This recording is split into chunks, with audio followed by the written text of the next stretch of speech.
இதுவரை நமக்கு உதவி செய்து நடத்தி வருகிற இயேசுவின் இனிதான நாமத்தினால் உங்களை வாழ்த்துகிறேன். இந்த நாள் நம்முடைய ஆவிக்குரிய சிந்தனைக்காக 1 சாமுவேல் 7ஆம் அதிகாரம் 12ஆம் வசனத்தை நான் வாசிக்கிறேன். அப்பொழுது சாமுவேல் ஒரு கல்லை எடுத்து மிஸ்பாவுக்கும் சேனுக்கும் நடுவாக நிறுத்தி, இம்மட்டும் கர்த்தர் எங்களுக்கு உதவி செய்தார் என்று சொல்லி அதற்கு எபெனேசர் என்று பெயரிட்டான். எப்பொழுது பெலிஸ்தர்களுக்கும் இஸ்ரவேலுக்கும் யுத்தம் நடந்த சூழ்நிலை. அப்பொழுது பெலிஸ்தர்கள் இஸ்ரவேலுக்கு விரோதமாக பாளையம் இறங்கி நெருக்குகிற நேரத்திலே சாமுவேல் தீர்க்கதரிசியின் நாட்கள் அது. அப்பொழுது கர்த்தரை நோக்கி விண்ணப்பங்களை ஏறெடுக்கிறார். அப்பொழுது தேவன் வானத்திலிருந்து இடி முழக்கங்களை பெலிஸ்தர்களுடைய அந்த சேனைகளின் மேலே, யுத்த வீரர் மேலே எழும்ப பண்ணினதற்குள் கலக்கம், பயம், திகில் ஏற்படுகிறது. இந்த கலக்கத்தில், இந்த பயத்தினாலே இஸ்ரேல் ஜனங்கள் எளிதில் அந்த பெலிஸ்தர்களை ஜெயித்து விட்டார்கள். ஜெயித்த உடனே தான் இந்த சாமுவேல் தீர்க்கதரிசி என்ன பண்ணுகிறார்? அதற்கு ஆண்டவருக்கு நன்றி செலுத்தும் வண்ணமாய் ஆண்டவர் செய்த உதவியை நினைவு கூர்ந்து ஒரு கல்லை எடுத்து மிஸ்பாவுக்கும் சேனுக்கு நடுவாக நிறுத்தி எபெனேசர் என்று பெயரிடுகிறார். இதை பார்க்கும் பொழுதெல்லாம் கர்த்தர் எங்களுக்கு உதவி செய்தார். எப்படி எபெனேசர் சொல்ல, இம்மட்டும் கர்த்தர் எங்களுக்கு உதவி செய்தார் என்று அர்த்தமாம் என்று நிறுத்தி வைக்கிறார். யோசித்து பாருங்கள், இந்த வருடத்தின் கடைசி நாட்களில் வந்துவிட்டோம்.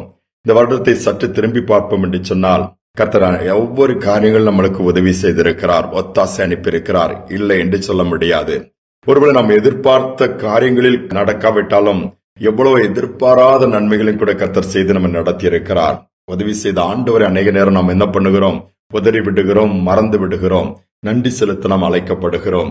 இம்மட்டு நீர் உதவி செய்தீரே, இனிமேலும் நீர் உதவி செய்வீர் என்கிற அந்த நம்பிக்கைக்குள்ள நாம் கடந்து வர வேண்டும்.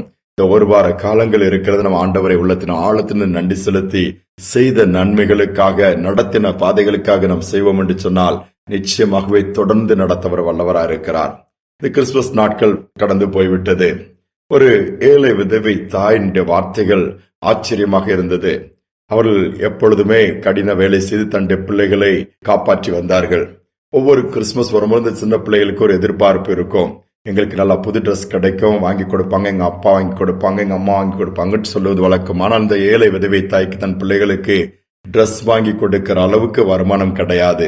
அன்றன்றுள்ள ஆகாரத்திற்கு, அன்றன்றுள்ள நாட்களுக்குரிய காரியங்கள் தான் அவர்களுடைய உழைப்பினால் வந்தது. ஆனாலும் அந்த பிள்ளைகளை பார்த்து, உங்களுக்கு ஒரு நல்ல ட்ரெஸ் இந்த கிறிஸ்துமஸ்க்கு கிடைக்கும், 2 பிள்ளைகள் 2 பேருக்குமே கிடைக்கும், கவலைப்படாதுங்க, ஏனென்றால் இதுவரை நமக்கு உதவி செய்த அந்த ஆண்டவர் இந்த கிறிஸ்துமஸ்க்கு நமக்கு உதவி செய்வார், இப்படிதான் சொல்லுவார்களாம்.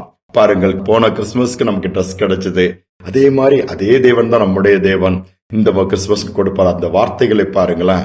அவ்வண்ணமாகவே அந்த கிறிஸ்துமஸ் நாளுக்கு முந்தின நாள் அவர்களுக்கு கிஃப்டாக ஒரு ஃபேமிலி வந்து அந்த 2 பிள்ளைகளுக்கு புது ட்ரெஸ், காஸ்ட்லி ட்ரெஸ் கொடுத்துட்டு போனாங்களாம். யோசித்து பாருங்க, இதுதான் காட்ஸ் டூயிங்.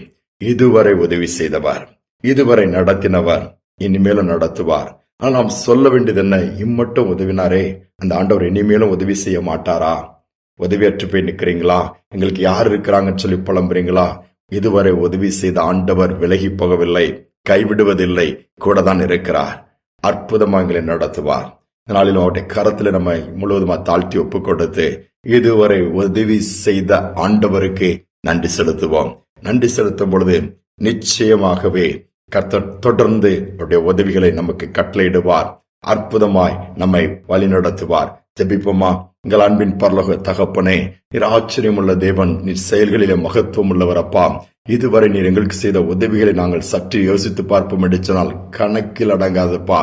எழுதினாலும் எழுதி கொண்டே இருக்கலாம். எவ்வளவோ காரியங்கள் நாங்கள் ஒத்தாசை கேட்டோம், எவ்வளவு காரியங்கள உதவி கேட்டும் போதெல்லாம் மற்றவருடைய உதவி அற்ற போது கூட நீர் எங்களுக்கு உதவி செய்திருக்கிறீர். சத்துருக்கள் எழும்பும் பொழுது கூட துணையாக நின்று ஜெயித்திருக்கிறீர். எவ்வளவோ காரியங்கள்ல என்ன செய்வதென்று தத்தளிக்கும் பொழுதெல்லாம், தடுமாறும் பொழுதெல்லாம், அங்கலாய்க்கும் பொழுதெல்லாம், கண்ணீர் விடும் பொழுதெல்லாம் நீ கைவிடவில்லை.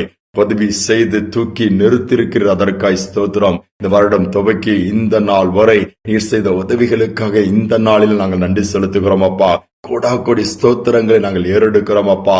எபெனேசர் சொன்னது போல இம்மட்டும் கர்த்தர் எங்களுக்கு உதவி செய்தார் என்று அன்று சாமுவேல் தீர்க்கதரிசி ஒரு கல்லை நட்டு அதை ஞாபகமா ஏற்படுத்தினது போல இந்த நாளிலும் நாங்களும் சொல்ல முடியும், கர்த்தர் இம்மட்டும் எங்களுக்கு உதவி செய்தார், அதற்காய் ஸ்தோத்திரம்.